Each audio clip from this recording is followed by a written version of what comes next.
खबर है मध्य प्रदेश के ग्वालियर से, जहां युवती को अगवा कर दुष्कर्म करने की सूचना पुलिस को लगी। जाम बड़ी खबर है मध्य प्रदेश के ग्वालियर से, जहां ग्वालियर में उस वक्त हड़कंप मच गया जब एक युवती को अगवा कर दुष्कर्म करने की सूचना पुलिस को लगी। मामले का पता चलते ही पुलिस मौके पर पहुंची और पड़ताल की तो पैरों तले जमीन निकल गई। युवती ने पुलिस अफसरों को बताया कि उसे 2 युवक अगवा कर लाए। मामले की गंभीरता को देखते ही पुलिस ने पड़ताल की तो युवती द्वारा दी गई जानकारी पर कुछ संदेह हुआ।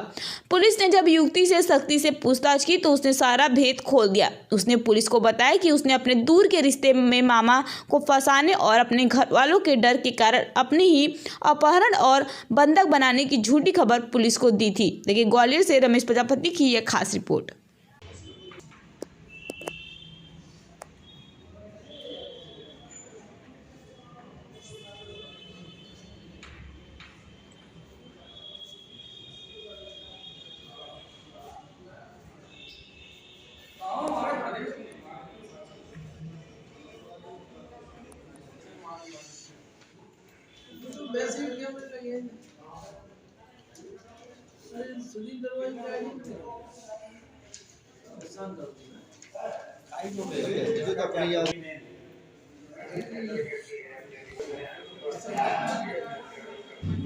ऐसे चश्मा ले ले कि ऐसा लगा कि चश्मा रख ले। चश्मा भी चल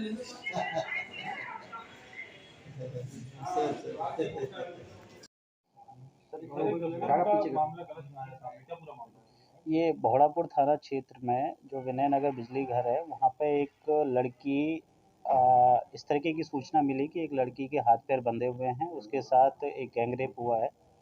पूरे मामले को बड़ी ही गंभीरता से लेते हुए तत्पर हमने एक पुलिस टीम वहाँ पे रवाना की और उस लड़की को थाने पे लेके आए, उससे पूछताछ की। लेकिन जब लगभग 1 डेढ़ घंटे की गहन पूछताछ में ये मामला निकल के आया है कि ये ना तो इनके साथ में कोई गैंग रेप हुआ है, ना ही किसी ने इनके हाथ पैर बांधे हैं।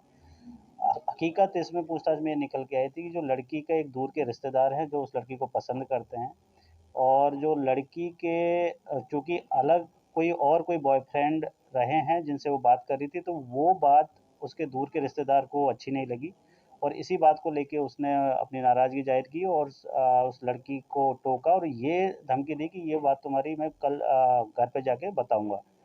तो चूँकि लड़की ने अपने ही जो दूर का रिश्तेदार था उसको चूँकि उसका खुलासा हो जाता, तो उस रिश्तेदार को फँसाने के चक्कर में उसने ये पूरी कहानी रची थी और जब बाद में उसे सख्ती से पूछताछ की तो उसने इस बात को कन्फेस कर लिया कि मैंने खुद ने ही अपने हाथ पैर बांधे थे और मेरे साथ में कोई भी किसी भी तरह की कोई गंदी हरकत नहीं हुई है। कहीं ना कहीं सर फेक रिपोर्ट करने की कोशिश की जा रही थी कहीं ना कहीं। हाँ, ये जो लड़की के दूर के रिश्तेदार हैं जो मामा लगते हैं उनको फंसाने के लिए कि क्योंकि वो रोक-टोक करते थे, दूसरे लड़कों से बात करने के लिए मना करते थे। तीसरा उसकी माँ को शिकायत करने जा रहे थे, तो उसी चीज़ का बदला लेने के लिए अपने मामा को फ्रेम करने के लिए उसने ये सारी घटनाक्रम और ये कहानी रची थी। सर कोई और भी साथ में था, कोई और भी साथ में था युवती के या पूरे काम में? इस पूरे घटनाक्रम में जो युवती जिस हालत में मिली थी वहाँ पे और कोई नहीं था, वो अकेली ही थी और जब उसको हमने बहुत अच्छी तरह से एग्जामिन किया, एफएसएल अधिकारी से जब हमने उसको दिखवाया तो उसके हाथ पैर बहुत ज़्यादा टाइट नहीं बंधे हुए थे, सिर्फ चुन्नी उसके हाथों में लिपटी हुई थी।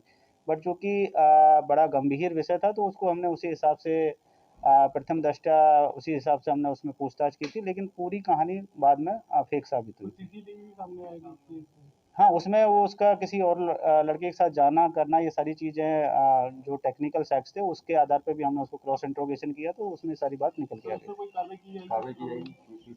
अभी क्योंकि उसमें फरियादी नहीं बन रहा है और बाकी उसमें जो भी कोई लीगल कार्रवाई होगी, कुछ उनके मामा की तरफ से, उसकी माँ की तरफ से किसी भी तरीके से अगर कोई फरियादी बनता है तो उसमें आगे हम लीगल कार्रवाई पुलिस को करेंगे। गुमराह किया गया था काफी। इसमें जो टीआई साहब हैं वो डीपो साहब से बात कर रहे हैं तो उसमें भी संभावित कार्रवाई हम जैसा भी होगा आपको अवगत करा देंगे।